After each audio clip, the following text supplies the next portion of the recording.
Hello সবাইকে, good morning. কেমন আছেন সবাই? আজকে হচ্ছে বৃহস্পতিবার।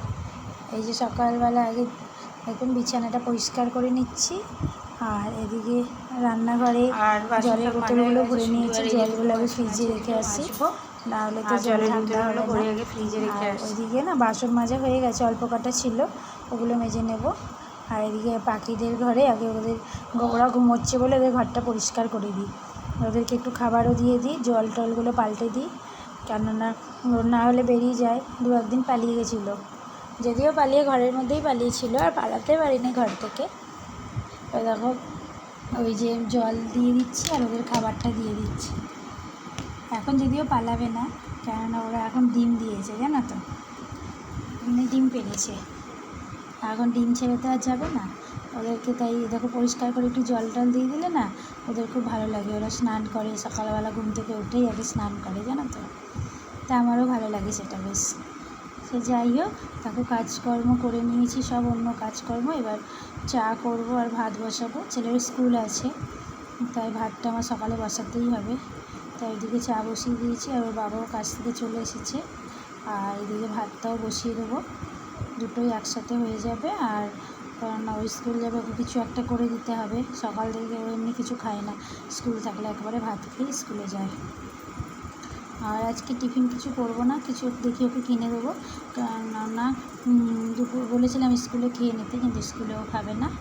আজকে ওর ক্লাব নেই, তাই জন্য ও আজকে খাবেও না, বাড়ি এসে খাবে দুপুরবেলা। নয় দুপুরে আমরা তিনজনে একসাথে খেয়ে নেবো। দেখো চা হয়ে গেছে, আর ওইদিকে ভাতটা বসিয়ে দিয়েছি। আমি আর ওর বাবা মানে দুজনের জন্য চা নিয়ে নিই, দুজনে চা বিস্কুট খেয়ে নিই। ছেলেকে বলা হয় সকালবেলা একটু কিছু খাওয়ার জন্য, কিন্তু স্কুল থাকলেও কিছুই খাবে না, একেবারে স্নান সেরে ভাত খেয়ে স্কুলে যাবে। কিন্তু কী বলবো বলো, একটু বিস্কুট জল তো খেতে পারে, এতক্ষণ খালি পেটে থাকে, পেটে পিত্তি পড়ে যায়, কিন্তু শুনবে না কথা।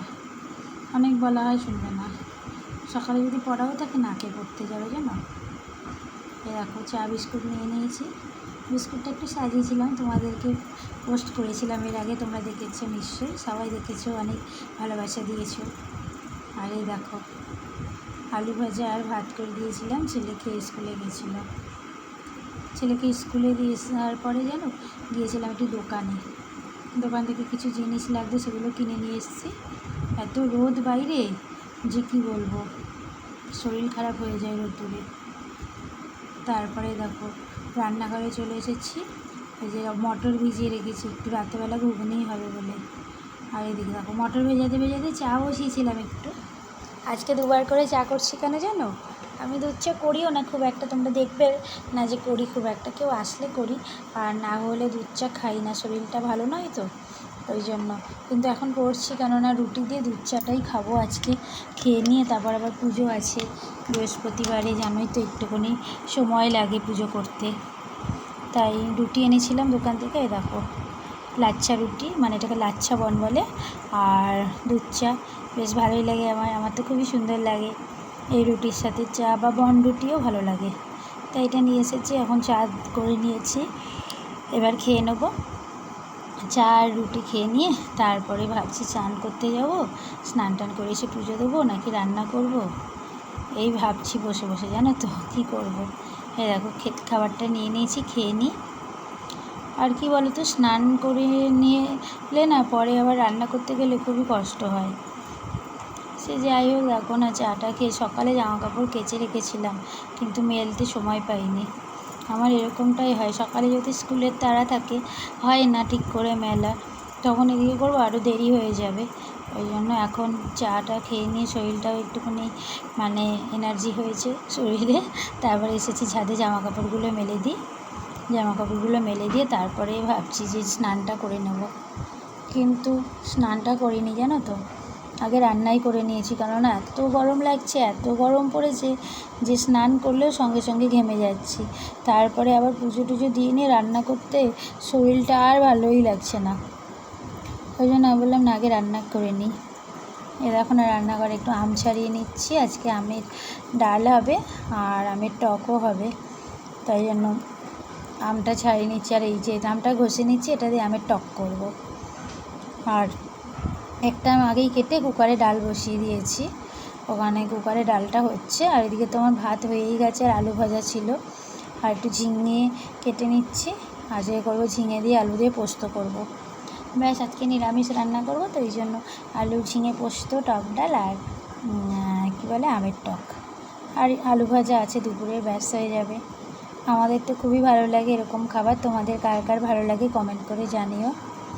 কেননা মানে গরমে না, আর রোজ রোজ এমনি মাছটা যত খেতে আমার ভালোও লাগে না, ভালো লাগে মাঝে মধ্যে, কিন্তু রেগুলার ভালো লাগে না। কোনো জিনিসই আমার এক নাগারে ভালো লাগে না। লাল আলু ভাতও রোজ ভালো লাগে না, মাছও রোজ ভালো লাগে না। মানে অনেকে আছে না রোজ মাছ না হলে চলবে না, আমার আবার সেরকম নয়। রোজ আমার একই জিনিস ভালো লাগে না, সে যেটাই হোক, সব রকম খাবারই খাবো, আর মাঝে মধ্যে যেটা ইচ্ছা হবে সেটা খাবো। একই খেয়ে খাবার ভালো লাগে না, সে রোজ মাংস দিলেও আমার ভালো লাগবে না। তখন পোস্তটা না মিক্সিতে বেটেছিলাম, শিলে বাটলে ভালো হতো। শরীরটা এত খারাপ লাগছে, ভালো লাগছিল না, ওই জন্য মিক্সিতেই বেটে নিয়েছি, একটু জল দিয়ে গুলিয়ে দিয়েছি বলে ওরকম পাতলা পাতলা লাগছিলো। আর এদিকে দেখো আমের টকটা হয়ে এসেছে। ব্যাস, আমি বললাম ঠিক আছে, দেখো আজকে কী কী রান্না করেছি তোমাদের দেখিয়ে দিচ্ছি, একবার দেখে নাও। ঝিঙে আলু পোস্ত, দেখো টক ডাল, আর এদিকে করেছি দেখবে এই যে আমের টক, তোমরা তো দেখলেই, এই যে আমের টক সরষে আর শুকনো লঙ্কা ফোড়ন দিয়ে, আর ওই যে আলু ভাজা। আর ওই মটরটা ভিজিয়ে রেখেছি, রাতে ঘুগনি করবো তোমাদেরকে বলেছিলাম, ওই জন্য সে যে সব কিছু করে নিয়ে, জানো তো এই যে বাসন দেখেছো কত বাসন হয়েছে, এখন এই বাসনগুলো পরিষ্কার করতে হবে। দেখো সব বাসনগুলো পরিষ্কার করে নিয়ে তারপর রান্নাঘরটা পরিষ্কার করলেই হয়ে যাবে। আর ওদিকে আমার অন্য ঘরটার সব মোছা হয়ে গেছে, একেবারে সব কাজ সেরে নিয়ে স্নানটা করলে না শরীরটা একটু ভালো লাগবে। আর এদিকে সকালবেলা জানো তো আমি জামা কাপড় ছেড়ে ঠাকুরের বাসন টাসনগুলো ধুয়ে রেখেছিলাম, তাই অতটা দেরি হবে না, শুধু জল ভরলেই হয়ে যাবে ঠাকুরের। আর এদিকে দেখো রান্নাঘরটা মুছে জল ভরে নিয়েছি, আর স্নান টান করে দেখো পুজো দিয়েছি, পুজো দেওয়া হয়ে গেছে। এখন রেডি হয়ে নিয়েছি, ছেলেকে স্কুল থেকে আনতে যাবো। ভিডিওটা কেমন লাগলো বলো, ভালো লাগলে একটু লাইক কমেন্ট আর শেয়ার করে